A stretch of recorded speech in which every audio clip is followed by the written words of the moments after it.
Good evening, everyone. It's your girl, Marcy Thomas, and I am really happy to be back with you for another episode of Live Well Sister. So please come in the room. Come on in the room. Go ahead and share, like, and share this video right now. Invite your friends to come in to what's going to be a really wonderful conversation about mothers and daughters and their relationships with one another, told through the eyes of a beautiful, wonderful writer. I'm going to call her actor, and so much more. So I am coming to you from the outskirts of Atlanta, Georgia, by way of Cleveland, Ohio, and a whole bunch of other spots in between. So I always consider it an honor to meet with everyone from around the country and even around the world. So if it's your first time or you've been here many times and you don't mind dropping where you're joining us from, just so we can kind of get a feel for who's here, that would be really, really great. So tonight, or in the morning or afternoon, whenever you're watching this, I really know that you're going to love this book that we're about to talk about, because I know that I did. And we're going to be talking about This Is Your Mother, the debut memoir by Erika J. Simpson. Now, she is a Southern girl who actually is from Atlanta, living in Denver, Colorado with her partner and their black cat. She holds an MFA in creative writing from the University of Kentucky and is the recipient of the 2021 MFA Award in Nonfiction. Her essay, If You Ever Find Yourself, was published in Roxane Gay's The Audacity and featured in Best American Essays 2022, edited by Alexander Chi. This is her mother, as I've already mentioned, is her debut memoir, and she also writes fiction for the page and the screen. Without any further delay, let's welcome Erika J. Simpson to Live Well Sister and Brown Girl Collective. Welcome, Erika. Hi. Thank you for having me, Marcy. Yes, I am so excited to have you here. And as I was telling you before we came on, I actually, when you were in Atlanta, I didn't get a chance to come see you, but the person who was running that event was telling me about you. So I'm glad we finally get a chance to meet. As long as word spread. As long as word has spread. So first of all, I just really want to congratulate you on this book. I did not mention in your intro that your book has been highlighted in Poets and Writers, and it's also been highlighted in the New Yorker. So all these things are pretty big deals. So I know, I can't believe it. And the same month too. Wow. Okay. I feel so blessed. Okay. I feel so blessed. So the book has been out since the spring. So what has this kind of felt like for you, this whole journey of putting your first book out in the world and telling such an intimate story? I know, it's so intimate. Right now I'm obsessed with reading memoirs that show truth. You know what I mean? Honesty, because my whole memoir is like, I just tried to be as honest as possible. And so before it came out, I was terrified. It felt like, I don't know, it felt like I was like sharing something really nasty that like was private. But now that it's out, like my shoulders feel like they can release. I have so much relief in me, and I love connecting with people who needed this story. That's what it's all about. Mothers and daughters, which for some reason I hadn't even thought about mothers reading it. And they're also my favorite people to hear from as they reflect on being mothers. But it came out May 6th. And that was right before Gemini season. And so I got to, like, on my mother's birthday, June 6th, it felt so good to celebrate and be like, she's been reborn in the world. You know what I mean? Like, it feels like she's back. It's been 12 years since she passed of cancer. And anyone who suffers from grief knows it might as well be yesterday, last year, last month, last Yeah. hour. Like you feel it in such fresh waves. Yeah, you never know when it's gonna come. So my mom is still here, but I lost my dad 7.5 years ago now. So I definitely understand that. You never know when it's gonna hit you with Mm-hmm. that. So, but you have written some things, of course, you write fiction, you've written nonfiction as well.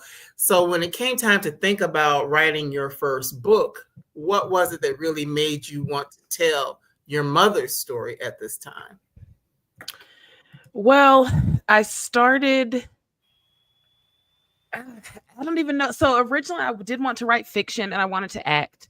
Mm, And my mother passed in the midst of that. And it kind mm, of swept the rug and the ambition out from beneath me, because a lot of what I did was to try to save her, to try to get money back into the household, mm, from the age of 9 to 18. All I was trying to do was trying to get famous, to save mm, my mother. So mm, after she died, I kind of like blacked out for a year. I don't know mm, what happened. I don't know where I was or what happened. I just felt like I was just staring at the ceiling. And my sister was the one who was like, "Let's do NaNoWriMo." Um, okay. she's a writer as well. She's the one who I would defer to originally as a writer because I wanted to be an actress. And Right. so I was like, "Sure, I'll write something."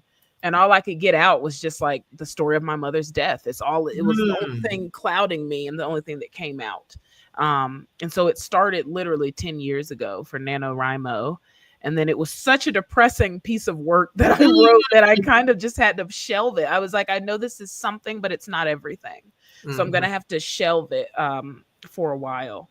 mhm. And it wasn't until my best friend went to grad school and then his play started popping. Jeremy O'Harris, he wrote Slave Play, and it started Oh, yes, popping. I'm familiar with it. And he was like, "You got to get in school. You got to get Mhm, in school." And mhm, he's a Gemini, just like my mother is. And so I kind of heard her voice speaking through him.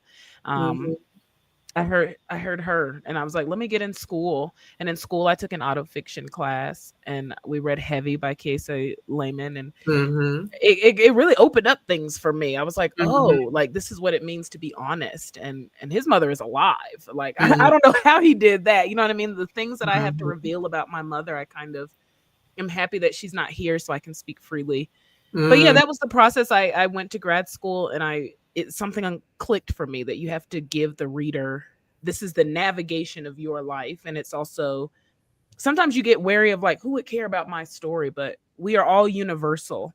You know what I mean? And we all have something in our story that someone else could relate to or learn from. So that's Absolutely. when I finished it. That's when I Yeah. finished it in grad school. Yes, yes. Well, I definitely can appreciate it. I told you that before we came on, so I'm not just saying this for the public. I told you this, that I just really enjoy reading your mother's story and getting to know her through this story. And by you telling the story, it is keeping her alive. I know I showed a couple pictures of her as you were speaking. I'll put them up again. I really love this particular one, mommy and daughter. Oh, it warms me. Yes, yes, just to see that and just the woman that she was and still is, because she still lives on through your memory and through this book Mhm. and through you traveling across the world telling the story. So, for anyone who has not had a chance to read This Is Your Mother yet, just give us a little synopsis of what it's about, and then we'll get into some of the themes and things that you talk about in the book.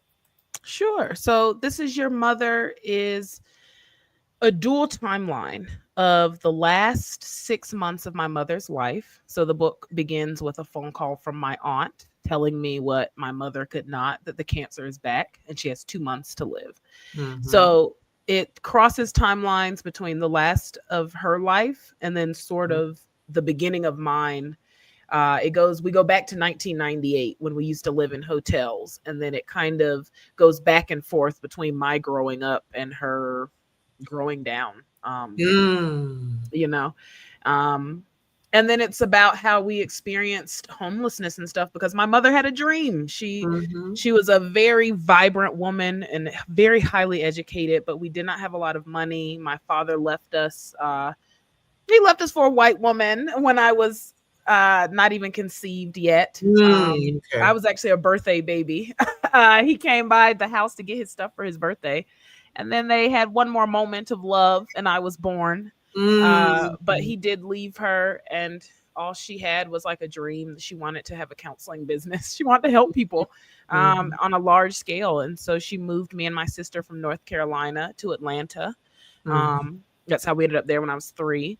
And she made a lot of poor decisions in hopes of achieving her dreams. And so the book is about that, of reckoning with loving a parent, but also understanding that they make mistakes, and even the way that siblings take in things differently. Because my sister, she recognizes, she's older, she recognizes she should have made better decisions. But for me, my mother was like godlike. Like, I was like, she's incredible. She takes risks. She's alive. You know what I mean? And I have kind of modeled my life after that, and the way that she performs. So it's about how our mothers and our parents are just human, and how we're also human, trying to learn how to navigate the world and what it means to create your own story in a world where you've only known your mother. Right. And as I said, it's so well written. And well, I'll just go ahead and bring it up now. For those who like audiobooks, Erika does her own audio. And she mentioned a few moments ago about, wanting to be an actor. And in this, her telling and her reading her story, you see that actor in her. And because I was like, what? That was you? She does such a good job with it, with different voices and things like that. So I really love the fact that for you, in terms of your dreams, in the footsteps of your mother, this is a way for you to live one of your dreams. It sure is. It sure is. Like, just writing this book feels like my mother has given me a future. Do you know what I mean? I hate the feeling that she had to die for me to have a piece like this, but it also makes it where she didn't die for no reason. She didn't suffer for no reason, because she loved me and my sister more than anything, and one thing you'll learn with grief is that sometimes you do get to know people better after they're dead, which really sucks. Or sometimes you even just like develop your relationship further after a person has passed. And so it's really cool to get to know my mother in even more ways, and for the world to get to know her from the release of this book. Yeah, that's interesting what you just said, to think about that, because I would venture to say that when we're in the thick of a thing, we're just dealing from day to day with whatever is happening. Wherein when you're able to go and look back and maybe see some things a little bit differently, because I'll just use as an example, if something happens that hurts you, you're hurt in that moment, but maybe if you go back and look at it later, be like, well, maybe that person really wasn't trying to hurt me. So I definitely can see how, hindsight about different things in that way. I had to ask my Aunt Maddie a lot of questions. Right. Sometimes I didn't want to talk to anyone about anything, because our own memory is valuable and valid. And then other times I did have to ask my Aunt Maddie, like, for instance, when I was 9 and my mother was in jail, which is covered in the book, I stayed with my Aunt Maddie, and my mother would write me from jail, and I did not always get those letters. And my mother would tell me, like, your Aunt Maddie is holding those letters. And that's something that I'm very close to my Aunt Maddie. She's the baby of 9 and I'm the baby of my mother's children. So we're very close, but I never asked her about that. And in the process of writing the book, I did have to ask her, is it true? Did you hold those letters? And she said, yes, because you were 8. Like, you don't need to know the things that she's telling you. She's talking to you as if y'all are peers, which for me back then, I was like, I just need the information. My mama tells me. But as the older person, I do understand. I'm like, she was trying to give me a childhood, which that year of my life was the most childhood of my childhood that I had. But so she was valid. Yeah, it was definitely a reason. But I want to get back to the thing about the dreams for a moment, because as you said, your mother came from North Carolina, just after tumultuous relationship and different things, and having this dream of wanting to do something of her own. She decides to come to Hot Atlanta and, to live life and make her way as a single mother at that time, and understanding that there were going to be challenges because number one, she's in a new place. It's very different from where you were in North Carolina. You know, she Mm-hmm. didn't necessarily have the same support system that she would have had in North Carolina, Mm-hmm. but there was something that she wanted and she felt like she was going to find it here. So I find that pretty courageous, really, because how many Mm-hmm. people won't take a chance like that? Yep. She followed a man, but she did do it. So she went to a Mhm. conference and she heard a man speak, and it kind of ignited in her like, oh, I could do this. I could Mhm. speak. I could be in the city. And so that is Mhm. so courageous. I joke that she did the Great Migration wrong, that she went Yes. deeper south instead of further north. But it is courageous. Like, so there would be times that she would pay her office rent instead of the house rent, which is how we would Mhm. end up homeless. But she literally just wanted something. She just wanted something of her own and a place in the world. And it's hard to fault her for that. You know what I mean? Right. Because that's like, I want it so bad too. I don't have stable money or a big fancy house, but I want it. And I'm an artist. I love to make art. And so I really understand her as a 36-year-old woman now. I really understand that, you know, Yeah, it's the definitely dream is all that keeps you going. the dream is what kept her going. And one of the things also that she was a miracle just to begin with.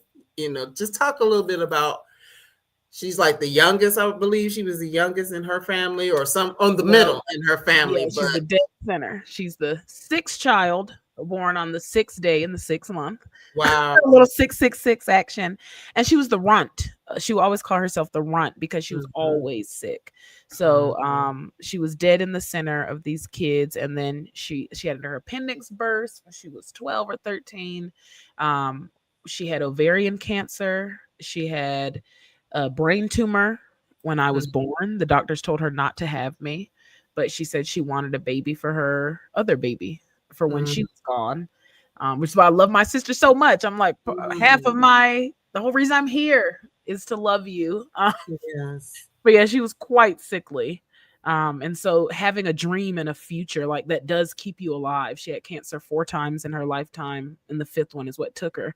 So it's like having a dream, like that's like, why am I here if not to help other people? Mm, Which is why she felt godlike to me, because that's how I feel too. I'm like, I have to write this story because mm. other people need to hear it. Other people are holding secrets that they feel like they can't tell anyone. So I'm just continuing what my mother would have wanted in my way. You know what I mean? And from that perspective, to one of your earlier points is like, what do you say? What do you not say? So if Mhm. and yes, she's not here to complain or get on your case about it. Yeah, she would be so irritated. She would be, yeah, and that's hard. What I always think about, I don't know if you watched Queen Sugar when Queen Sugar was on, Mm-mm. but there was a character on the series Queen Sugar who wrote a book, and she was talking about her family, but of course the family members were pretty much still alive. Eee. And she didn't ask for permission in telling Uh-oh. said story. So it created a whole lot of drama. So, of course, in Mhm. this case, you don't have to deal with it from your mother specifically. But does the rest of the family kind of feel about you telling your mother's story? Um, they didn't say anything, but I think they were probably a bit nervous about Mm, what is this book? Because my mother always said, like, I'm the black sheep of the family. I don't know, mhm, she always thought she was the black sheep that didn't fit in. And of course we left, and so that just adds to it. But I think that they were probably afraid that I would blame them and be like, they didn't help mm, enough, they didn't send enough money back. But it's honestly, I'm very proud to say there's no blame in the book. It's literally just like, this is what my mother wanted, this is what she did, this is what we experienced. So I mhm, know that one of my aunts called the other and was like, just from the opening chapter, was sort of like upset and was like, what is this, what is she trying to say, because we helped. And Aunt Maddie was kind of like, just relax, it's just her point of view, she's not right. saying anything about you, it's just for you to know what she experienced. And even Mhm, my cousins that read it, they were like, I'm so happy just to know what was going on. We got bits mhm, and pieces, we knew auntie had left and she struggled, but we didn't know what you were going through. So mhm, that was cool. I think if mhm. my mother was here, she would be like, do not like, she would be like, don't you dare put that mental health stuff in, because Yeah. calling her crazy, she was like Marty McFly when he's like, don't you dare call me chicken. You know what I mean? Mm, Like her brain was everything to her and her right. education. She was so proud of her brain. So she would Mm-hmm. never wanted anyone to know about any sort of mental illness. Mm-hmm. But I think that's very important to It talk about is. because we don't like to go to therapy.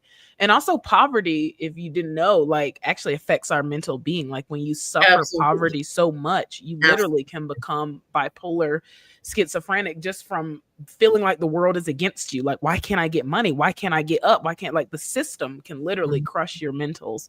So I thought it was important to say, and that is part of my story, dealing Right. with, is your mother sane or not? Yeah. Um, so I think I represented my family well. I think so as well. I All really the names do. are said. Right, right. I really do think so as well because it is a truth. It is the truth. It's the truth of your story, the truth of your experience, and I said your mother's courageous. There is a lot of courage within you to even to want to tell it because it's so easy to tamp things down or not talk about it or maybe it is only with your therapist, whatever, or your closest trusted tribe sort of thing, but Yes. I believe that this story will help others because, as you mentioned, your mother, she had a dream, but in the midst Hmm. of the dream, there were some mental health things that she was dealing with. There was a lot of sickness that she was dealing with. So, a lot of those things would have colored the decisions that she was making anyway, just Yes. because of what was going on. Because if you look at it on his head, you might be like, well, why would this mother, do what she did, landed her in jail? Why would she, Hmm. pay the rent later? Why would she do this? But when you understand the totality of why these things are happening, it makes a lot more sense Hmm. for the person who's reading it who might not understand. Right. She literally has a counter on her head. If you're constantly dealing with your own mortality, maybe you would work really hard to try to get something, to get your name out there, to have a legacy to leave behind. That was my biggest question in her passing. Originally my book was called What's Left. And my Mm, biggest question was like, what's left? What's left when you don't have materials? But I had to change it because it's like I got the answer. Like it's her. Like she right. instilled her passion and her ambition and her dreams and her charm and tenacity inside of me. And Mhm. like one thing I really missed about her was that when people met her, they would turn to me and be like, "Oh, that's where you get it from." You know what I mean? And I miss that. You know how like there's always a bigger queen. You know what I mean? Mhm. So Mhm. she left all of that for me, and she left me the story. Like I would have no future without our story. And so Mm. that's yeah, that's I'm thankful. I cannot be Yes. upset with her. Yes. One of the things I really love is that you share throughout the book. Your mother was a religious person, but what did I write? I was like, she was religious with an edge, though, because she would still cuss somebody out if it came to that. She would Oh, still tell people 100%. off. You know, 100%. She she was might, refused to be disrespected. yes. Yeah, she might what should I say, bend the truth to her advantage. There are different things that she did along the way Right. to help her manage life, and Yes. those were survival skills, number one, Mhm. to even be able Mhm. to do that, to understand, okay, I need to do X, Y, and Z, but I don't have the resource to do what it is I'm trying to do. So what can I say? How can I finagle my way? 100%. So yeah, a big part of the book is the book of Sallie Carol, turning my Yes. mother's lessons Yes. into scripture. So one Yes. is like don't pay anything before you pay food and rent, Right. because how do you look Yes. sitting in a house with lights on but nothing to eat? Or Right. Right. conceal what's real. Don't Right. ever tell your sob story to anyone who can't help you. Right. So give Right. that testimony to the woman on the phone about the phone bill, but don't Mhm. be spreading your business, because you never know. People gossip, people talk. Right. But yeah, But I yeah, really I love learned to survive from her. yes. A lot definitely I had bookmarked some of them, but yeah, I loved her check now, cash later. Well, that kind of led to Yeah. the thing with why she wound up in jail. Well, I mean, you Yes. can tell that story if you want to. Right. It is featured in the book, but the reason why she was in jail is because we had to get to Georgia and her car was raggedy, so she needed a new car. And so she wrote a check for it. She always said, I'm going to pay it. I'm just, not going to tell them that. So she wrote a check and she had maybe $500 in that account. Mhm. And then we drove to Atlanta. So she figured she could buy some time by being in Right. another state. But they did catch up to her. You'll see in the book You'll when see we it in don't the have book. anywhere to go. So Right. yeah, she did what she had to do. She did what she had to do. And sometimes it's just as simple as that. She would say it's either a test from God or the test from the devil. All we got to do is survive. All we So got to do is survive. Um, but one book of Sallie Carol 6:6. If you got nothing else, have faith. I love mhm. that one. I love Yes. that one. That's why I'm not a crazy religious person because of what I experienced as a child. Like, it Okay. is very hard to be homeless and watch your mother die while being a devout Christian. And Mm, then it is kind of hard to be like, God is good. You know what I mean? Like, but yeah, that was her religion. I'm more a spiritual person. So I right, look to the stars, of course. And I do believe that there's more to life. But her faith kept her alive, and I would never take that from anyone. I don't know what's out there. You know what I mean? So I don't come for anyone, because if you don't have anything, you have to have faith that this will get right, better, right. or else you would drown. You know what I mean? Yeah, you have to something to believe in. One of the others Hmm. we've already talked about her dreaming big. Dream big, beyond limitations big. And that's Book of Sallie Carol 1:1. That's the very Yeah, beginning. that's the very first one. At the Okay, beginning. because how the hell we are going to get out of this hotel? You have to Yes. think. You have to manifest. The kids call it manifestation now. You know what I Mm, mean? But you have to say, like, I am a big person. I'm bigger than my bank account. We cannot mhm, forget that we live in a world of supremacy, white supremacy, capitalism. You know what I mean? Like, everything is meant to make you feel small so that other mhm. people feel bigger. So you cannot succumb just because you have $20 in your bank account doesn't mean you're a small person. I'm a Right, big person. I'm talented. I have right, books to write, movies to make, people to right, talk to. You know what I right. mean? That's how you get out of your reality. Being Mhm, like, my project is here. mhm. They also call that being delulu. But sometimes you got to be a little delusional to get some solutions going. That's true. That's true because really the logical side of our brains many times would keep us from doing anything because you look at all Yes. the reasons why something wouldn't work instead of Mhm. thinking about the ways in which it could. Yes. Shout out to Virgos during Virgo season. I know they struggle with perfectionism where you can't really get something done because you're like, it has to be perfect. And I suffer it too. You know what I mean? But you got to do it once to do it twice, as my mother would say. You got Mhm. to put one foot in front of the other. Once you try, you can try again. And try There is again. no failure, really. Yeah, there is no failure. And Book of Sallie Carol 3:1, education is key. Knowledge drives you forward Hmm. In every way. in every People, way. places, things, emotions. Like, take in your surroundings, read your books, watch your shows. There's Mm. always something to be learned. And she had so many degrees. Right. She had That's why so I many brought that degrees. one up because that's where I was going. That your Hmm. mom, when you there was a place in the book where you list like all of her degrees and all of her Hmm. certifications and things like that. She was a highly educated woman. That page makes me cry because I know she would be so proud. Like, I can feel Mm. her. I have a picture of my Aunt Maddie. I wish I had sent it to you so you could show it. But I have a picture of my Aunt Maddie holding a stack of papers, and it's all of my mother's licensures. Because I Wow. told her, like, can you show them to me? And she's like, girl, you got to go through them yourself. But, like, I think Mm. it's also important for people to know, like, just because I'm poor doesn't equate to That part. uneducated or That equate part. to, like, I That made a huge mistake. Like she was part. very educated. She would Mhm. apply to Burger King when we were broke, and she did get turned down. They were like, "Girl, no, like, you have a PhD. Like, why? Like, no." So it's like, I thought that was so important to show. Um, it's just that, like, she was so intelligent. She was so intelligent. Like, you can be mentally ill, you can be poor. It does not mean that you are not so smart. You know. Mhm, mhm, mhm. Absolutely, and that just really touched my heart to see that because again, a lot of people they might look at certain outcomes and not Yes. realize that there's so much more to what underneath the surface. Because I mean, well, Hmm. you're from Atlanta. You know, Atlanta, we have a lot of unhoused people in Atlanta.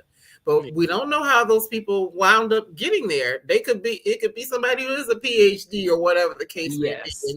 or circumstantial things could land a Mhm. person in a certain space in And life. honestly, they say a lot of us are just like two missed checks away, from everything collapsing, especially Mm-hmm. in this economy, which is another Mm-hmm. reason I originally the book was an essay that was solely about surviving poverty. Okay. And I wrote that in grad school and during 2020. And in that time, I was like, it's so important for people to understand, like, they're not going to evict you after the first month. Like, just keep trying. Like, do not get out of line. Keep saving that money. They cannot legally evict you. You can get food stamps. You can do this. Make sure you keep applying, because they will sneak that deadline up and the card won't work. I just want to make sure Mm-hmm. people had these rules to Right. survive, because they're so Yeah. important, and no one's going to tell you that you have access. Right. Well, hopefully people can still have some. A lot of things are changing now, so Yeah. yeah. Yeah, they're taking everything they can, so Everything away, but yeah, just to think about that figuring out the best way to survive, and mhm. keep some sort of a roof over your head, and make sure there's food, and but also in telling your mother's story and looking at the things that she was challenged with, the moving and things like that, just even for you as a little girl, because you were still a little girl, and Mhm. having to move, or maybe being in situations where you had to leave things behind that were important to you. It taught you some lessons early on as well. It did. You got to let go of materials. Um you cannot be so caught up in like things and like having status from things. It really does become about your mind, because it's like they can't Mhm, take this from you. You can't take the mhm, knowledge that I learned. And I would even add, while we're in the Brown Girl Collective, it's like, if you don't have faith, if you don't have money, if you don't have anything, like, try to have a community, mhm, because your community is going to save you. One thing, my mother, as a Gemini, she was very talkative. So everywhere she went, they knew who she was, her mhm, story. She was safe in spaces because she could be like, "Is Miss So and So here? I need to talk to Miss Shirley." You know what I mean? And mhm. as you see in the book, when I stepped in her life and I went and fought to all the stores that she went, and they could say like, "Oh, you're Erika, you're her baby daughter," like, that was just so important to me. Like, she did have community, even though I'm not here, even though she doesn't Right. have money, she did have a community, Mm, mhm. and that's valuable. That's definitely valuable. I've often said, been saying for years, having my quote unquote trusted tribe, that means a whole lot, because I know you were born and raised in Atlanta. Well, spent a lot of your young adult years Raised, yeah, from raised in 3 to Atlanta. 18. So, but for me, I've only been here for like 5 years, for example. But when I Do you moved, like it? I do. I love it here. But I came here, and it made one of the things I loved about your mom. There's a space where you said she chose her own city, and for me, I Hmm. feel that way. Yes, when I moved here initially, it was a job. I don't have that particular job anymore, but Hmm. when I came here, there was a certain level of intentionality Yes. about making a way for myself and finding spaces where I could build community and things like that. So your mom definitely was able to do that along the way, and there's an Yeah, it's importance. like the power of like writing your own story. You know what I Yes. mean? Because we are all born in a place. We have generational things. Our families raise us a certain way. But it is nice to just choose your own story, choose your own adventure. Mhm, This is my identity, my agency, especially as mhm, Black women. It's like it feels good to make a choice. Like you say, even mhm. if the job is gone, I chose to be here. Right. When my mother was dying, they would be like, "Just come home, just come home," and she Mhm, didn't want to, because it's like, this is where I am. Coming home for her, that meant that they would look at her as like a failure. Like, see, we mhm. had to have you come. And for her, it's like, I didn't fail here. I'm just dying. You know what I mean? Or Right, or right, even if she was like losing, it's like, I chose to be here. I want to make it work. So the right, power of choice. Like, I chose to go to DePaul right, University in Chicago, and I solely went there because Scully from the X Files went there, and that is my choice, and I love to right. be able to say that. You know what I mean? Like, Mhm, I don't know. So yeah, there's something to intentionality in your own life. Like, mhm. even if it was a bad decision, you made it. Right, You right. know. And sometimes you have to make the bad decisions to really learn what the right decision is. Precisely. Sometimes you got to throw everything at the wall, see what sticks. You Mm-hmm. know, Mm-hmm. maybe that didn't work. Maybe I'll try this. Right. Right. And not again back to having the courage to do it. Hmm. Because like with your mom, she what was I can't forgive me because I wrote a few little notes, but I can't remember the specific name of the business that your mother was Freedom, working. peace, counseling. Yes, Freedom Peace Yes, Counseling. freedom, peace. And Mm-hmm. she had like a little dove, and Oh wow. she had alcohol and drug licenses, so she did that counseling, and she had different programs named for each of us. It was so nice. My aunt Maddie had her old brochures Oh that, wow. I would follow her all the time to Office Depot to make these brochures and these flyers to put on people's cars, which again is another thing that I'm ingesting. You know what I mean? That like if you want a business, essentially I was raised by an entrepreneur, you know what I mean? Yes. Like a black entrepreneur, and you know how hard they go. So I took Mm-hmm. that in, like you make it happen for yourself. Right. Um, I forgot the initial question, but but yes, it was great to see her brochure from my aunt Mm-hmm. Maddie's and to see like Mm-hmm. this is she loved us and she loved having a business. And it was just great to see that she named things like Sam Erica, like after me and my sister. She Mm-hmm. infused everything she did with love, which is really cool to see. Mm-hmm. Mm-hmm. It's definitely beautiful. But yes, just thinking about the fact that, well, okay, yeah, I'm gonna go here a little bit. Not too long ago, there was a controversy about having a job and working a business, but Uh-huh. but that was something that your mom did. She worked. Yes. She worked as an educator. She had her degree and was able to teach and things like that. But then she also worked on her business on the side, Hmm. and as she was trying to build. And again, between just the illnesses and things like that, and stuff like that, she may not have always been able to keep doing that, but that was always the goal. Yes, it's not for everyone. Like running your own business is not for everything. I know my sister, like she's an incredible teacher, and my mother was, and my mother would be like, "You gonna be a principal? You gonna run your own school?" And my sister Hmm. be like, "Girl, I ain't trying to do all that. Like I Right. just want to go in, do my work, and go home." Right. So sometimes you got to do both. If you want it, you got to do both. You got to have a day job and a Right. night job. We kind of faltered when she lost the day job of the teaching. Mm-hmm. Um, with from hijinks that you'll see in the book. Mm-hmm. Um, but yeah, sometimes you have to do both to make it happen. Because I know I am a person who I hate being.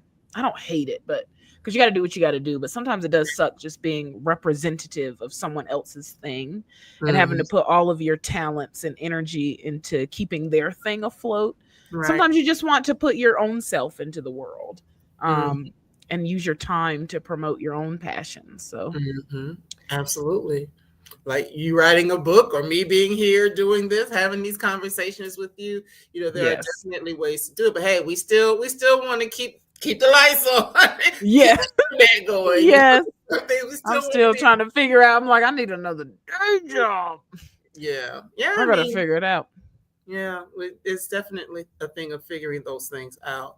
As we already mentioned, of course, it's a mother-daughter story. So, Hmm. a lot about you and your mom, but you mentioned you have a sister who's older. And in the book, you do talk about the fact that there's a space in the book where you're talking about kind of the mother and person that she knew or that Hmm. she had versus the mother that you knew and you had, and the fact that, Hmm. that's very real. How far apart are you all in age? 8 years. So Yeah. she's turning 44. I just turned 36. And Mm-hmm. I am so interested in sibling childhood trauma and just the Mm-hmm. way that we ingest things differently.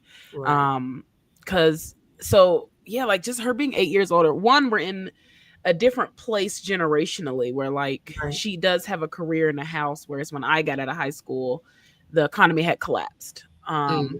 And then like I said, she makes just sturdier decisions. So she does teach and raises her child and writes her books on the side when she can, whereas I'm kind of hyper focused on the art of it all. But then I have like a 1 bedroom apartment. I'm not married. I'm living check to check. You know what I mean? But Mm-hmm. um it's what was I going to say? It intrigues me that like So she's been to therapy. I have not been to therapy. Okay. She was raised by a father and a mother in a house. Um, and then she was a daddy's girl, and then Mm, daddy left. So she right. has whole different traumas than me. Whereas I'm someone who's like, I'm not really interested in marriage. I was raised by a really badass woman who did it Mm, all by herself, and I don't trust men. I don't know them. I don't trust them. mm. I never met my father. I never met the brother who he had, who's literally like a year younger than me. You Oh, know what wow. I mean? I'm like, I just don't trust men in that way. And so I have a man, but we've been dating for 12 years. Mhm. And I'm happy with that. I'm like, I like Yeah. having a partner more than Mhm. a husband and being too reliant on that. Whereas my sister, her traumas are more like, what if he leaves? Because Mm, she's been raised by she was in love with a man who left. And so right. even though her husband would never leave, like that is a trauma for her. So I'm just so interested in that, in how like you can be in the same house and have two different realities, because my reality was like we didn't have a father. We quickly were living in apartments, and then Mm, apartments turned to hotels. So she mhm. had the same exact experience, but she has a different beginning. You know what I Just mean? So she's just a little bit ahead of me mm. in the privilege race, but we're both down bad. You know what I mean? But Mm, that's just interesting to me how you can be in the same house. We have to hold space for our siblings in that way, mhm. because we grieve different, we live different, we Absolutely. cope different. Mhm. Me and my sister talk almost every day on the phone, but when my mother was dying, we never spoke because Mm. it was awkward and it's hard, and we're grieving different mothers. Right. I'm She's trying to figure out, she's going through the things that got her to this point, and I'm going through like the things that will be lost. Like I don't know, it's like everyone's different. Everyone's different. Everyone's different. Yeah, and just thinking about that, because in the book you talk about when when your mother would have challenges, Mhm. financially and things like that. There were times where she would like come to you or lean on you at a certain point. There were siblings and stuff like that. You talked about that a little bit earlier on about, what the siblings were doing to help. But then once you Mhm. became an adult, you kind of became the Yeah, it's person. like, oh, I'm one of the resources. It's You very became the interesting. resource. And then Hmm. your sister's kind of like, no, you Yeah, know. because she sees. I had to learn myself. Like I would get my student refund checks, and my mom would be like, "Send that to me," and I'm happy to help at first, but then when you realize that her need is never ending, Mhm, and that you're a new adult that has to get things like, this is my book money, my clothes money. I would get so jealous of people whose parents would come and like pick them up and take them to Target, and they would go on shopping sprees, and it's all mhm, free. Mommy's here. Like I didn't have that experience. My mom was calling me being like, baby, I'm homeless. I need help. And I can't mhm, talk to anyone at the college about this. I'm surrounded by mhm, upper class white people for the first time in my life because I went to a Catholic, conservatory. And so it's like it was such a jarring for me culturally, financially. And those are things, like you said, like in the moment you don't realize you're getting mentally messed up. But mhm, like it's mhm, just something you're just trying to get to the next day. mhm. um and then after she was gone, it was kind of a reflection of like, oh, that was really messed up. um because me and my sister would be like, it's messed up what's happening, right? And we'll be like, right. And then we'll be like, you saw last episode of Buffy? You know what I mean? Like we'll just Right. keep, Yeah, it just you have to become keep moving. yeah, yeah, in It some gets ways maybe sticky. immune, a little bit immune to what's going on because it's just your Yep. normal. It's just your Yep. normal. But I You get want to talk numb. about, yeah, I want to talk about you because you made a decision though. Number one, an actor and you had this gift, this talent that you decided to go ahead and pursue and really had initially some good experiences with that, being able to go to the school that you went to and stuff Hmm. like that. But I also applaud your bravery because you were like, hey, I've got this dream and I know mama's having some health issues, and I know mama's all these other things are going on, but I'm still going to pursue the things that I want from my life. I have no clue how I did that. At 17 years old, I have no clue. Like I'm scared to do things now.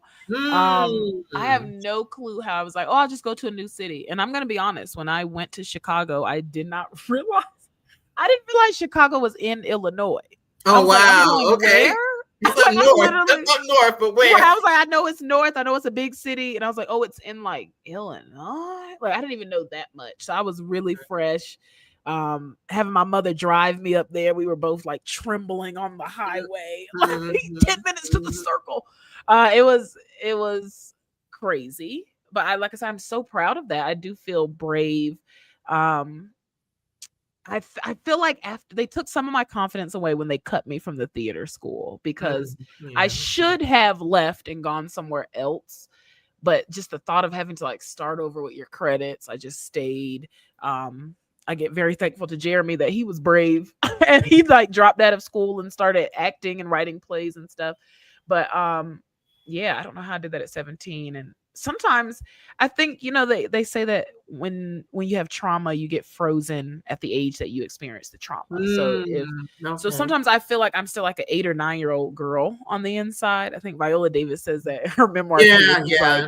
I'm an More. 8 year old, like that Mm-hmm. cocksucker motherfuckers, as she says. But I do feel like that, and sometimes it's a hindrance where like I feel a little feeble and I can make myself invisible in an instant. Like in a room, I get really like Mm-hmm. bad imposter syndrome. And I'm like, it's a feeling of like, they're going to find out I'm poor. They're going to find out I don't come from anything. They're going to find out I don't belong here. And like, I'll shrink and go dead silent. But then other times it feels like pride because that 9 year old girl in me is like, girl, stand up. Mm-hmm. Like she's like, girl, we survived the hotels, we survived homelessness, we survived poverty, we survived being hungry. Like, stand up, girl. And it does make you feel like if I survived that, I survived anything. Mm-hmm. If an 18-year-old version of me, if someone can look her in the face and be like, you'll never be famous, and I'm still alive and having my book and talking to people like you, then that's good. That's pride. If I could survive then, I can survive anything now. Mm-hmm. Mm-hmm. So it feels good. Yeah, and I'm glad that it feels good for you that, to recognize, and a lot of times I hate to use the word strength with Black women because we're always talking about being strong. We're strong Black women. Right. But I mean, but there Right. is, let me put it this way, an intestinal fortitude. That sounds a little Come bit better. on. Come on.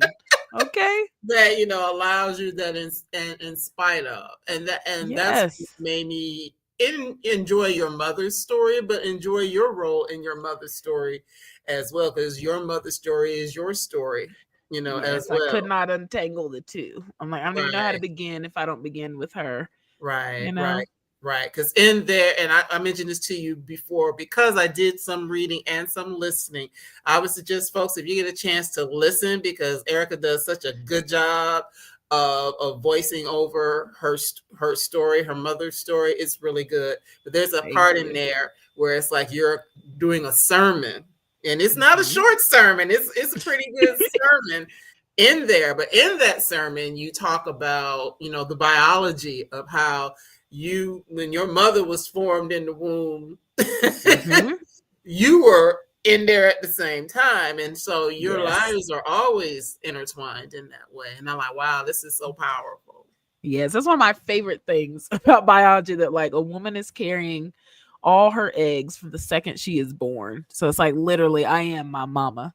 Like Mm, she you know what I mean? I am my future daughters. I am that I am. Like that does feel right. so like I am my grandmother. Like we're only passing the baton. We're only going further. So like sometimes like you don't have to weep. You are her. Like every time someone talks to you, I'll cry. I'm a Cancer. I will cry.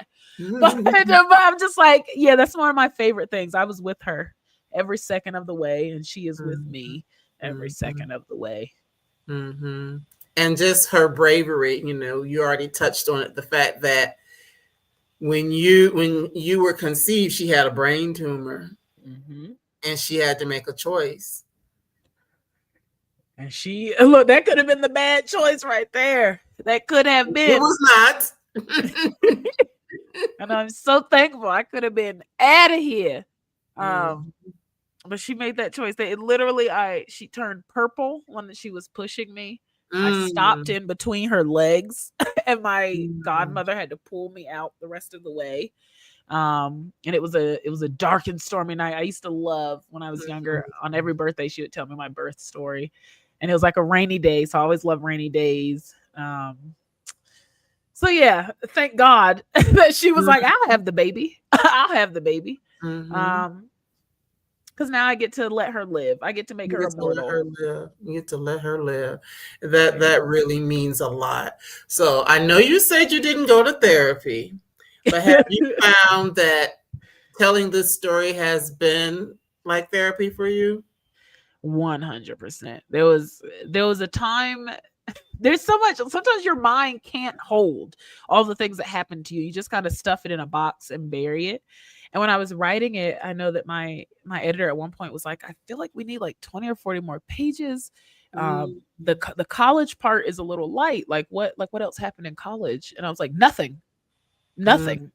And she was like, but like after you got cut, like was there anything else?" And I was like, what do you what do you talk like? She lost the car and then she lost the house, but then like it was nothing.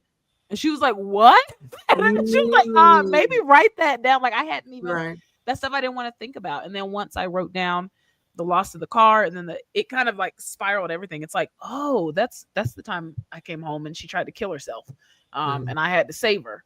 Oh, that's when I never came home again from college. Like it's sort of all clicked together. Like, oh, that was the right. beginning of the end actually when I went to college. Because I think as a mother, you kind of do everything for your kids. And then once they're out of the nest, you kind of go feral a little bit and kind of just be like, if I can't pay it, I can't pay it. If I can't do this, I can't do this.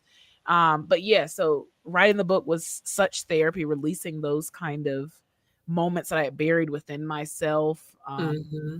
Getting happy with my mother, getting mad with my mother, just sort of like I always have her photos and lighting candles and just like talking and thinking.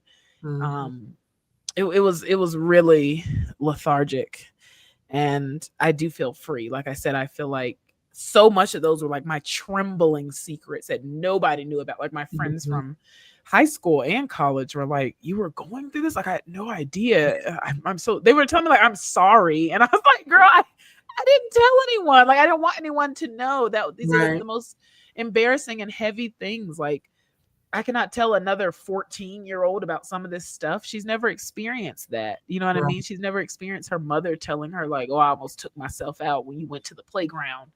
Like, that's Mm, crazy. yeah. And it does feel good to release it and then have people, I hate to say it, trauma dump on me. Because it's kind of like, oh, Mm, good. Now we're talking real. Um, but yeah, so just writing this, like having to deal with my mother and her passing literally every morning for 2 years, just having mm. to face it. To think about that. Was actually really helpful. And it did feel like therapy to just face it and sit in it and not keep running from it and burying it and forgetting it and Mm, writing over it. And then I got to make choices. Like there's a part in the book where I rewrite a conversation that I had with my mother, yes. um, to free myself from it. Mm, You know what I mean? I was like, that can't be my last conversation with my mother. I want to change it. And the mm, way that I changed it feels like a memory. Like I laugh every mhm, time I think, I'm like, my mama would say that. She did say that. And so mm, that, yeah, this was so therapeutic for me, to get mm. off of my chest. And it's fun when people are like, "Thank you for writing it," because I'm like, oh, thank you for reading. Yeah. Um, I didn't think anyone would care, so I'm very happy. And I mean, because so many people, whether it's a mother or a father or whoever it is, so many people have complicated stories with certain people that are part of their lives, and to be able to like really unpack it and work through it, that is something. I can You said it was like 2 years that you were working on it. Yeah, yeah, about 2 years. And I've had one of my grad school sisters text and was like, "I'm about to beat you up. You got me crying about stuff I already went to therapy for." Oh Lord. but we need to think about this stuff, just like about our parents and our lineage and where we're going and where we come from. It's Hmm. also important. We can't run from it. It's inside of us. It's Doesn't inside. matter where you go, you will carry your lineage with you. Yeah, yeah, that's true. That's true. And it's like what you choose to do with it. Because Yeah. for the things that may not have been as positive, you can wallow in those things and let it keep you from, moving forward and trying to live your dreams and live your best life. Or you can take Hmm. it and learn from it. And you still might not like it, but, have, maybe have a little more, what should I say, grace Yes. for the people who are involved in the things that might not have been, great. but to understand that none of us is perfect and we're all going to Mm-hmm. make mistakes. And really, specifically in the case with your mom, it wasn't like everything was just a mistake just for the sake of making mistakes. She had Mm-hmm. some other things that she was dealing with, in terms of mental health and then sicknesses and things like that. Because we think about, because one of the things that popped in my mind is like, okay, cancer 5 times, all these different things are going on, but you have a job, and it's like, do you have insurance? How, I mean, it's just a lot of things that have to be Mm-hmm. taken into consideration. Sometimes you have insurance, sometimes you don't. You still have Right, also two little girls looking at you. right, You know what I mean? Like it's not all for naught. And then if you think about it, like if she was successful, we would have had that success passed down to us. So it's not like it was all selfish. It's like she was right, just trying to get a stable life. right, It's right. just she was just taking risks. She was taking risks to try to have a Sometimes stable you life, have to. right, and to live a dream. So all of the Hmm. above. So we have a comment from Lori. Excellent interview, Erika. Such a wonderful story of you and your mom. She loved you so much. Yes, yes. It is a Thank you, beautiful, Lori. it is a beautiful story. But yes, I'm just, it's back to the fact that you voiced it over. So it's like writing it, editing it, and then having to read it. Oh God. Oh, to read it. That was incredible actually. I was like, oh, I was laughing and crying with myself. Oh, hi, Michaela. Mm, I mm. was laughing and crying. My sister did not read this book. I want y'all to know. Oh My older wow, she sister, didn't. Okay, whom I trust any word she says, she did not read it until it was out into the world. okay. She couldn't do it. And I respect it. I respect it. This is a lot to go through. Mm-hmm. Um, I was like, she don't have to suffer with me because I chose to do this. My sister always says that. She said that someone asked her, one of her friends, like, are you jealous that your little sister is like published and you're not yet? Da, da, da. And she was like, no, I don't want to write that. And Mm, like that's so my mm. sister is a Libra like you, I believe. Okay. Yeah. Um and so she has a Pisces moon. She likes to escape. When she writes, she wants to write time travel and adventures and Okay. black Okay. women having fun, so she was like, Okay. no, I don't feel jealous. I'm proud of her for being able to write that because I can't touch that. And Mm-hmm. so when she did read it, she was like, you did good. And I was like, oh, thank I God. love I was like, oh, thank God. love that. Uh, I so love yeah, that. it was wonderful to finish something too. Right. Right. And Sometimes I have to again, finish things. yes, and like we already said, you all had different relationships. So wherein you could tell that story, it would have been a different story had she written it. So you Yes, told the very story that different. needed to be told. Hmm. And I don't no shade to my sister. I'm like, let me say it for real because I just have more softness. You know what I mean? And more. I think I handled everyone well. I think I handled her point of view because she is valid. Mm-hmm. I love Absolutely. hearing how other people take in the take in the story. Like sometimes they're mad at my sister or sometimes they're mad at my mom. I know people who have a tough relationship with their mother tend to be mad at my mom, and Mm, and people who are tenderhearted tend to be mad at my sister. Like why didn't she call more? Why didn't she? But then I think I give everyone's reasoning. Like the right. part about the mom of like we grew up with two different moms and she's Right. older, or like my mom is just a girl. So I like being able to show everyone's point of view. Mm-hmm. We're all trying to survive our own lives and not be a victim in our story, but Mm-hmm. to survive it and to also write it. Right. So I give it up for my mother for writing her story. It was an Mm, honor to literally physically write it and to now be able to live my future story. That's the mm. biggest thing. I'm like, I still have a future. Like this is only the Yes. beginning. I Yes. still get to live. Yeah. Because as my mom would say, if she was talking to you, you're still a baby.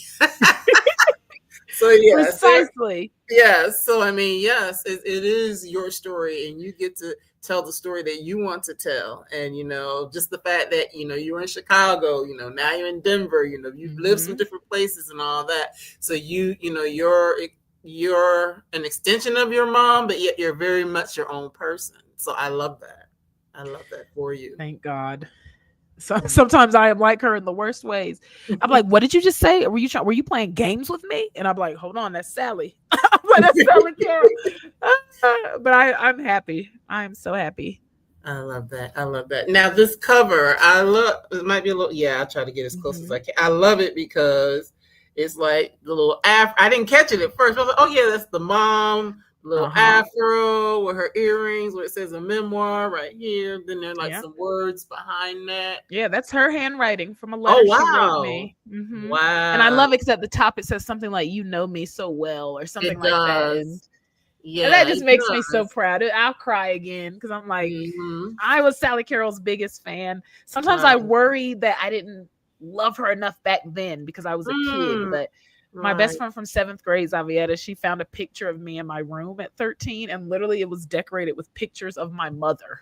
Wow. So I'm like, I loved her then. I love her now. And she loved me. She loved my sister. This is nothing but like literally the title is like, this is your mother. It's my mother. It's the reader's mother. You have all the rules she taught me. Right. You have all the ambition and drive in there. I couldn't be happier. No. This is her. Now, this is her. And this me. Is your mother, literally. And you about to make me cry because I didn't know it was her handwriting. Oh,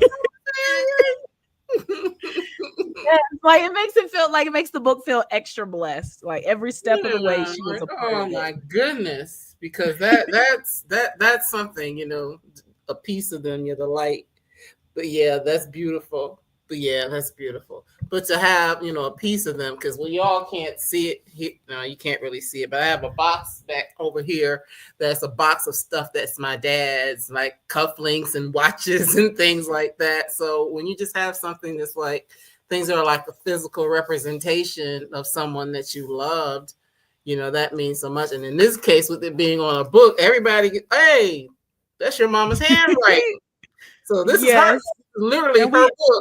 We lost so much that it does feel good to have just something physical again of her. Yes. I have all the letters she wrote, at least. Thank God. You know, I'm like, thank God teenage me kept those things. Yes. That's so powerful. So I know, as we said, believe it or not, we're at time. We're in an hour, right? We did it. But yeah, I know that the book has been out since the spring. So are you still doing like a lot of events and things like that, or have things kind of slowed down in that regard? It's slowing down for now. I'm mostly just trying to talk to people like you and keep getting women who've lost things and people to read the book. I have a reading at the end of October at UKY, my alma mater for grad school. I'm going to go back and read there with my grad sister, Allegra Solomon, who wrote a short story collection called There's Nothing Left for You Here. Okay. And so I'm excited about that. And fingers crossed that more comes from this movie, a book, a TV show. Okay. Oh yeah, I could definitely see that. I could definitely see it, a book or a movie or a TV program, because her story is just so, it's unique, but then it's also an American story. You know what I'm saying? Because there are a lot of people who have been through, you know, different challenges in their lives, and so it's not. It's an American story. I love that. It's an American like story. You know, Tiari Jones's book, The American Marriage. I love that it's called that, because it's like these are not Black stories. This is America, honey. You know what I mean? These are American stories. 100%. Right. Yes, because it could be a woman of any other race who's going through something similar. Similar. So yeah, but we love that you took the time to tell your Sallie Carol. We love that you honored her in this way. Like, one last time, let me see if I can get her picture so we can see her one more again before we get ready to go. Not make me cry. I'm not gonna make you cry. Hold on, let's see her one more again. Yes, this is your mother. I love her so bad. I love that so much. I think we got one more comment. My sister's here. Well, hey sis, we didn't talk about you too bad, did we? Right. I'm like, what I say? Oh my God. Yes, my best friend is here. Ellen is up in here. Oh, okay, yes. I'm crying. Yes, I didn't mean to make you cry. Because when we get done, we'll both be my mommy's here, my sister's here, my best friend's here. Yeah, everybody's here to support you and I support love you all. the story and this conversation. So let me take that down before we get to that. We don't want to be like boo-hoo-hoo. Boo-hoo, boo-hoo. Take her away. Oh my God. Love her so bad. Okay. Yes, thank you so much for being here, Erika, and thank you to all of Erika's sister, the folks that popped in to support her You and know, to my support boyfriend, his Victoria, your mom, his boyfriend. Yeah, sister, I Bree saw a up lot in of people in here. here. Yeah, so thank you for coming to support Erika because that's just important, and your trusted tribe, is I here know. supporting Community. you. Yes, in this moment. So thank you so much, Erika. I'm gonna He's let you crying grab in here. water. I'm gonna let you grab some water, wipe your eyes, but don't hang Right. yet. I am gonna let everybody know what's coming in the next few days, but I'm gonna let you get it together. But don't hang up. I'll see you in just a second. Okay. All righty.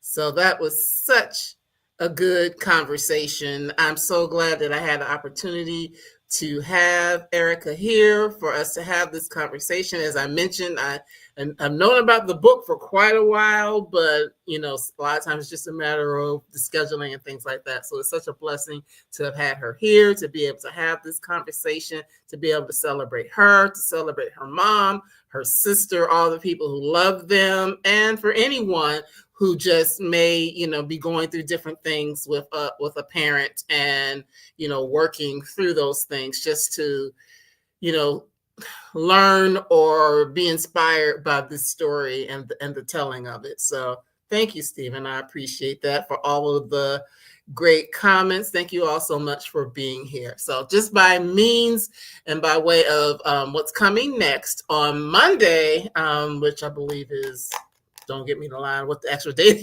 is right now. I'm in my feelings right now, but Monday, I believe it's the 22nd. We will be here actually with some poetry. Joy in the Belly of a Riot. I'm trying to read that backwards, by Barbara Fent. So she will be here on Monday. Normally I'm here on Wednesday, but next week is my birthday. Wednesday's not my birthday, but next week is my birthday. So I'm actually going to a concert on Wednesday night. So I will not be here on Wednesday night, but I will be back on Thursday with Karen Walrond, who's been here before, and we're going to be talking about in defense of dabbling, the brilliance of being a total amateur. And that is about what it means to just be a person who's willing to do things and try things and be a dabbler. So we're going to talk about that. And then on the 29th, which is another Monday, we will have another memoir, Surviving Paris, by Robin Allison Davis. It's a memoir of healing in the city of light. So she a Black woman who moved to Paris and found her healing by living in Paris. So those are the next three, carry us through the end of September. And then, of course, we'll be going into more great books after that. But again, thank you, everyone, for being here. Thank you for being a part of this conversation. I appreciate you. I appreciate you so much. Continue to like, follow, and share all of those things. And I look forward to seeing you again next week. Take good care of yourselves. And please continue to live well. All right. Bye-bye.